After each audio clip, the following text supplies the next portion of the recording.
संसार की सबसे शक्तिशाली वस्तु। एक दिन गुरुकुल के शिष्य में इस बात पर बहस छिड़ गई कि आखिर इस संसार की सबसे शक्तिशाली वस्तु क्या है। कोई कुछ कहता है तो कोई कुछ। जब पारंपरिक विवाद का कोई निर्णय ना निकला तो फिर सभी शिष्य गुरु के पास पहुंचे।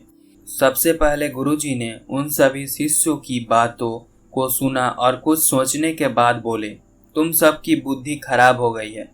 क्या यह अनाप शनाप निरंतर प्रश्न कर रहे हो?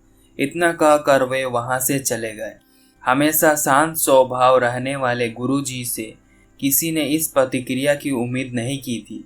सभी शिष्य क्रोधित हो उठे और आपस में गुरु के इस व्यवहार की आलोचना करने लगे। सभी वे आलोचना कर ही रहे थे कि तभी गुरुजी उनके समझ पहुंचे और बोले, मुझे तुम सब पर गर्व है। तुम लोग अपना एक भी क्षण व्यर्थ नहीं करते, अवकाश के समय भी ज्ञान चर्चा किया करते हो।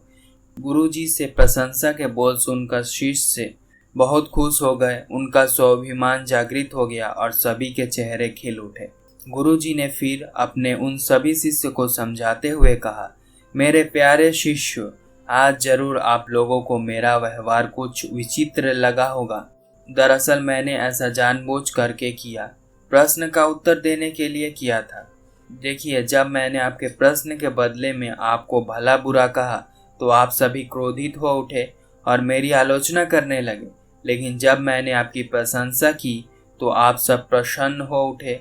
पुत्रों, संसार में वाणी से बढ़कर दूसरी कोई शक्तिशाली वस्तु नहीं है। वाणी से मित्र को शत्रु और शत्रु को भी मित्र बनाया जा सकता है। ऐसी शक्तिशाली वस्तु का प्रयोग प्रत्येक व्यक्ति को सोच समझकर करना चाहिए। वाणी जिसका मधुर होता है, लोग को अपनी ओर आकर्षित कर लेता है। गुरुजी के बातें सुनकर शिष्य संतुष्ट होकर लौट आए और उस दिन से मीठा बोलने का अभ्यास करने लगे। Moral of the story, friend, हमारी बोली या हमारी वाणी बेहद शक्तिशाली होती है। ज़रूरत है इसका सही प्रयोग करने की। यदि हम अपनी बोली अच्छी करते हैं और अपनी बात बिना औरों को ठेस पहुंचाए हुए कहते हैं तो यह हमारे व्यक्तित्व को संवारता है और हमें लोगों के बीच लोकप्रिय बनाता है। अगर हम नॉर्मल बात भी क्रोध के साथ कहते हैं तो ना हम ठीक से अपना मैसेज कन्वे कर पाते हैं और ना ही दूसरों के हृदय में अपने लिए कोई जगह बना पाते हैं। अंत हमेशा सही शब्दों और सही लहजे का चुनाव करना चाहिए। अगर आपको यह कहानी अच्छी लगी हो तो आर्टिफिशियल मोटिवेशन चैनल को सब्सक्राइब कर दीजिएगा और ऐसी वीडियो देखने के लिए बेल आइकन पर क्लिक कर दीजिएगा। मिलते हैं नई वीडियो में नई कहानी के साथ। Please keep watching and keep learning.